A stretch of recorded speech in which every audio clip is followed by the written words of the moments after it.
समर्थन में जनसभा का आयोजन है।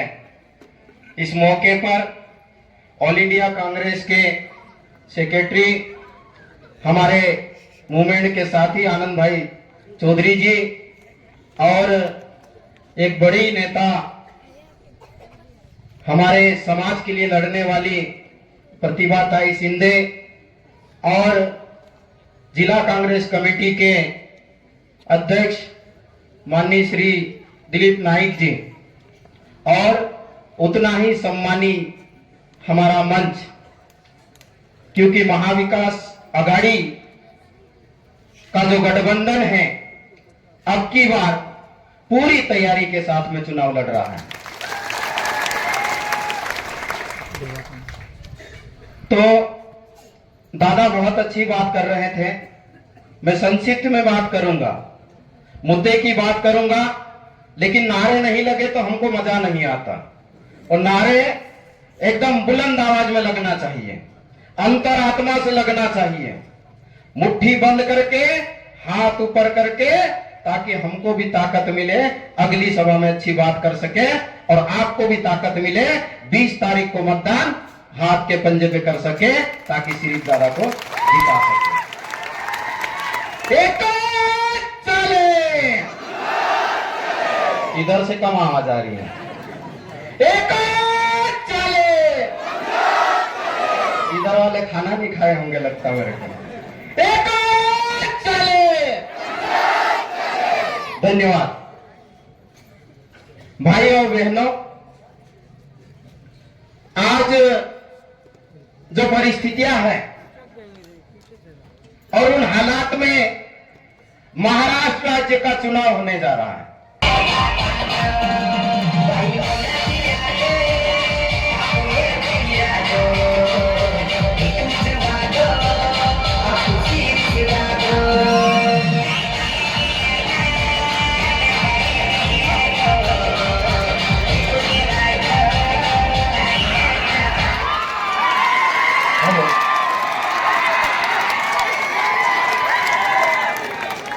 गोपालदादा पाड़वी हम सबके लाडले युवा नेता माननीय सांसद महोदय का इस मंच पे तालियों की गड़गड़ाहट से स्वागत होना चाहिए। स्वागत है। संविधान का विरोध कौन कर रहा है? भाजपा आरएसएस कर रही है। इस देश में सबसे ज्यादा आरक्षण का विरोध कौन कर रहा है? भाजपा और आरएसएस कर रही है। इस देश की थी, कांग्रेस की सरकार थी और कांग्रेस ने सोचा कि आदिवासी समाज स्वाभिमानी है, वो किसी की गुलामी पसंद नहीं करता है, इसलिए जहां जगह मिले वहां जाके बसता है और अपना गुजर बसर करता है। लेकिन फॉरेस्ट विभाग के माध्यम से, रेवेन्यू विभाग के माध्यम से, पुलिस विभाग के माध्यम से आदिवासियों को खदेड़ा जाता है, उनकी खड़ी फसलों को जला दिया जाता है, खड़ी फसलों को खोद दिया जाता है, जैसी में मशीन चला दी जाती है। इसलिए वनाधिकार मान्यता कानून लेके आए ताकि उनको फॉरेस्ट राइट एक्ट का पट्टा मिले, कम्युनिटी राइट्स एक्ट का पट्टा मिले, तब जाके हम लोगों के पास में जमीनें बची हुई है। लेकिन ये झूठे लोग हम लोगों के बीच में आके कहते हैं, आपने देखा होगा ना, पंगत बैठती है, जब हम खाना खाने बैठते हैं पंगत बैठती है। खाना बनाने वाला कौन होता है? वो अलग मिस्त्री होता है, और बांटने वाला कौन होता है? वो अलग लोग होते हैं। तो बनाने वाला बहुत महत्वपूर्ण होता है, नमक कितना डालना, मिर्च कितना डालना, किसको क्या खिलाना वो जानता है। लेकिन बांटने वाला तो जो आया उसकी बाल्टी में, कढ़ाई में वो बांटते जाता है। तो जब पट्टा बांटने की बात आई तो कई राज्यों में भाजपा की सरकार आ गई और आदिवासियों को झूठ बोलना चालू किया कि यह पट्टा आदिवासियों को भाजपा सरकार दे रही है। तो हम लोगों को इस भुलावे से बाहर आना है। यदि आदिवासियों को सुरक्षित रखना है तो हमको कोई भी आदिवासी, जो सच्चा आदिवासी, भाजपा को कभी भी वोट नहीं करेगा। क्यों? क्योंकि हमको आदिवासियों की अस्मिता की लड़ाई लड़ना है, हमारे इतिहास को बचाना है। यह सिर्फ चुनाव नहीं है कि हम फूल और पंजे को वोट दे दे और उम्मीदवार जीत जाए, ऐसा नहीं है। ये भाजपा के लोग, ये आरएसएस के लोग आपके इलाके में आके अभी दादा आपकी भाषा बोल रहे थे बहुत अच्छी भाषा में, अच्छा लग रहा था कि बुरा लग रहा था? अच्छा लग रहा था ना। ये लोग आपकी भाषा खत्म करना चाहते हैं। आपका पहनावा आपको अच्छा लगता है, बुरा लगता है? अच्छा लगता है ना। वो उसको खत्म करना चाहते हैं, आपके त्योहार को खत्म करना चाहते हैं। इसलिए आदिवासियों को सुधारने के नाम पे आपके इलाके में घुस जाते हैं। तो इनको खबरने का वक्त आ गया है। आप भी पढ़ लिख गए हो, नौजवान साथी हो, 5 साल में एक बार अवसर मिलता है। हमको कलम की लड़ाई लड़ना है, दिमाग की लड़ाई लड़ना है और लोकतंत्र में हिस्सा लेना है, चुनाव में, और वोट का सही इस्तेमाल करना और सही उम्मीदवार को चुनना है। सही उम्मीदवार है शिरीष दादा और उनका चुनाव चिन्ह हाथ का पंजा। तो हम बहुत ज्यादा लंबी बात ना करते हुए आखिरी बात कर रहे हैं। उन लोगों का कोई भी स्टैंड नहीं है। आपने देखा होगा कि पिछले 30-35 साल से एक ही परिवार के व्यक्ति, कभी वो भाजपा में जाते हैं, कभी वो कांग्रेस में आते हैं, कभी बसपा में जाते हैं, कभी सपा में जाते हैं, कभी अपक्ष से।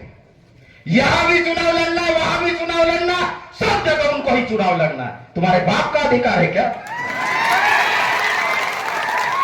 एक ही परिवार, कोई दूसरे आदिवासी पैदा नहीं हुए क्या? है ना। और पैसे के बलबूते जो तुम्हारे हक और अधिकार के पैसे हैं, उसमें टक्केवारी, आप लोग टक्केवारी बोलते हैं ना, यहां भी टक्केवारी, वहां भी टक्केवारी, सब जगह टक्केवारी। तुम्हारे बाप ने अधिकार दिया तुमको, अब खड़े रहो इन लोगों को। अब वक्त ऐसा नहीं बचा, जब तक बच्चा रोता नहीं ना, तो मां भी बच्चे को दूध नहीं पिलाती है। इसलिए देखो, ये सोना छोड़ो, दुर्व्यसनों से बाहर आओ और अपने हक और अधिकारों के लिए लड़ना सीखो। और ये एक वक्त आता है 5 साल में लोकतंत्र में चुनाव का, इसमें जवाब दो। ये हिना गावित, अभी गौरव दादा पहाड़ी भी बैठे हमारे बीच में, उनको कहते थे एक नौसिखिया बच्चा आया, ये क्या करेगा?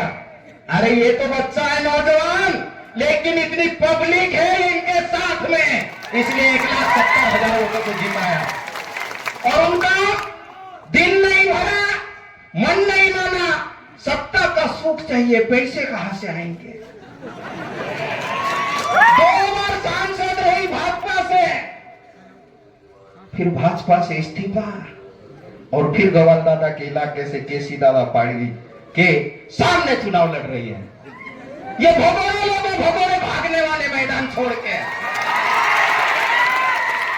नंदुरबार से अक्कल कुआ, अब ऐसा करना, एक बड़ा पहाड़ है उधर, उसके बाद में हमारा इलाका आता है, उधर भेज दो ना, हम अच्छे से निपट लेंगे उनसे। तो आखिरी बात, विनती है मेरी, बातें बहुत की जा सकती, लेकिन मेरे से अच्छी बात आपके राज्य के आपके साथी करेंगे। हम तो मध्य प्रदेश से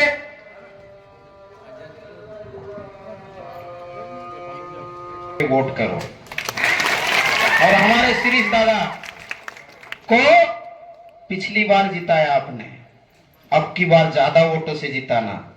गवाल दादा हमारे सांसद हैं, महाराष्ट्र में सरकार बनेगी और शिरीष दादा मंत्री बनेंगे। हमारे विकास के चारों रास्ते खुलेंगे, इसलिए आप लोग इनके चक्कर में मत आना। और यदि पैसे लेके आए तो ले लेना, पैसा आपका ही है, लेकिन वोट शिरीष दादा को देना। क्यों? क्योंकि अभी हमारे भविष्य का फैसला करना है। हमारे जो नौजवान साथी बेरोजगार हैं, उनकी नौकरियां निकालना है। हमारी सरकार आएगी तो 2.5 लाख पद जो खाली है महाराष्ट्र राज्य में, भर्ती प्रक्रिया चालू करेगी और प्रत्येक बेरोजगार को 4,000 रुपए प्रति माह देगी, जब तक कि रोजगार ना मिल जाए। और ये लाड़की बहना करते हैं, है ना। हमारे यहाँ लाडली बहना चला रहे, नाम हिंदी और अंग्रेजी मराठी में अलग अलग है। हमारे यहाँ पे भी 3,000 रुपए देने का वादा किया है, लेकिन अभी तक नहीं दिए।